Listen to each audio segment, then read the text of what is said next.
What up? It's Jimmy from odds.com. This is a clip from our big Saturday, January 16th NCAA basketball show. So you want to check out the entire show, hit the link at the bottom of the screen. It's available exclusively on odds.com. Max is not happy. Max is going to get that cash for us. That's what I think is going to happen. Let's get paid in full. Enjoy your weekend. But most importantly, make some money.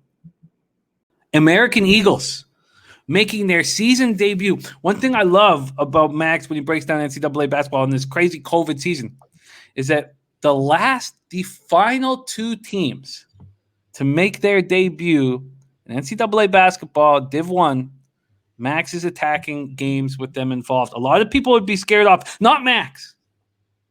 Not Max. We start with the American Eagles making their season debut at the Navy Midshipmen, who are 7-1, 4-0 in the Patriot League. We're at Alumni Hall in Annapolis, Maryland. Navy opens up as 8.5-point favorites. That moves to 8. That moves to 7.5. This total is sitting at 130. Open at 133. It's now 132 or 132.5. So when play tips off, 12 p.m. Eastern, the Eagles will be the second to last NCAA Div 1 basketball program that has officially opted out of competition. That hasn't officially opted out of competition to open its season. And Loyola, Maryland is at the end of Max's card. Last year, American went 16-14, 12-6 in conference. Eagles coach Mike Brennan is in his 8th year as head coach. His team is 1-6 in his previous 7 season openers. The Eagles will be looking to replace their all-time leading scorer and Patriot League Player of the Year, Saeed Nelson. 2,116 points, heart and soul of the program for the last 4 years.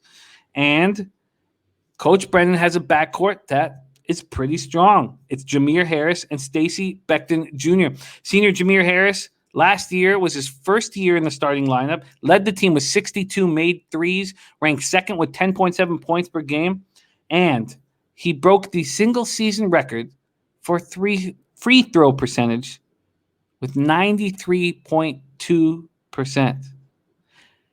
Now, they're going to have to replace 50% of their scoring, 42.2% of their minutes, and they've added question marks, Max. 6'4" freshman guard Lorenzo Donadio from Rome, 6'9", 260-pound junior Christian Loring from Paris, France. Navy, though, we know what we get from them. They've started out 4-0 in the Patriot League. They're coming off winning a home-and-home with Lehigh comfortably. As Cam Davis goes, so do the Midshipmen. Davis was named preseason All-League this year. He averages 18.8 points per game, 53% from the field. His backcourt partner, John Carter Jr., is averaging 12.5 points per game. Richard Njoku has been hard to stop in the paint. Second in the league, shooting 65.8% from the field. Max, let's bounce back, baby. Navy are big favorites. Should they be? Listen, I think that they should be. They've proven already that you put a conference foe in front of them, they can come back like they did against Bucknell. They can take advantage of a team that's learning to adjust to time and life without a premier leading guard. And losing Saeed Nelson, you lose your point guard. Stacey Beckton definitely handles the ball a lot, and Jameer Harris definitely can, but Jameer Harris is at his best when he's playing off the ball and he's the receiver of drive and kicks.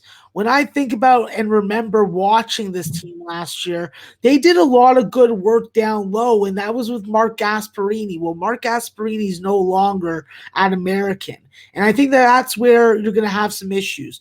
With Christian Loring, he is a JUCO guy, so he is bringing in some experience, at least more than some of the freshmen that are coming in. I think that when you look at this backcourt for Coach Brennan's team, it is deep. You also have Marvin Bagg, who's going to play your 4 or 3 spot, Connor Nelson, and along with Connor Nelson, you also have Ben Lebarski, who I don't know if he's going to be playing significant minutes right away, but he does figure to get in there. I think that this team is going to come down to what they can get down low from the likes of Josh Alexander, Marvin Bragg, and Jesse Little. if you can get solid front court contributions, I think that you do have the scoring, you do have the off the dribble moves from Becton and Jameer Harris to go right up against Navy. The problem with messing with Navy is Navy's a very good defensive team. They guard you well. They can guard you inside the paint without fouling. They collapse on you in the paint. They make these high percentage close proximity shots more difficult than other defenses that you're going to watch and see. I think that one of the keys for Navy tomorrow is just getting to the free throw line a bunch more. We know when the ball is in Cam Davis's hands or John Carter's hand, you know that there's going to be some ISO play. There's going to be maybe a pick and roll, and there's going to be a pass of a big man hitting the bucket. I think that they really got to mix in their offense. I think that they got to be explosive and crash the offensive glass. Take advantage of the fact that this American team does not have the quality of talent and the trustable depth as of yet. Coach Brandon, when I listened to their interview today, said that the freshmen are definitely sticking together. They are definitely trying to follow the example set by the upperclassmen, that they're working their ass off, and that they want to play somebody that isn't their teammates. I think that that is the one danger in backing Navy tomorrow. And I think that when you look at this number, I saw it open, Jim, at 11 this afternoon. So when I see the number now, you lose a lot of value with American if you take them. So I'm just going to go with what's been working and what's been going well, and that's betting Navy. Navy's 5-1 ATS in the day. They're 4-0 in conference. They've been playing unders, locking down defensively in the second halves.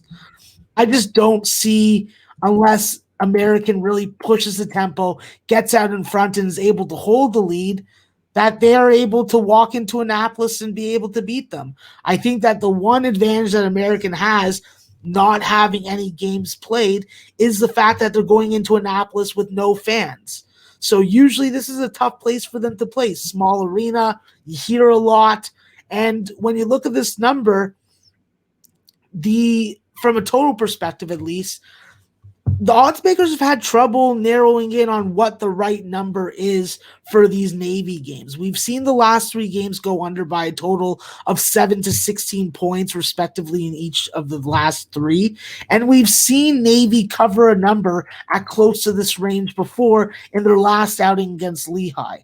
I think that this is a fair number to back Navy. The only concern I have is what kind of start. If they can get out to a good start where they're up 1 or 2 or even tied at half, I'll feel a lot more comfortable knowing that this Navy team, being more experienced, having more continuity, having more in-game continuity, is going to be the determining factor.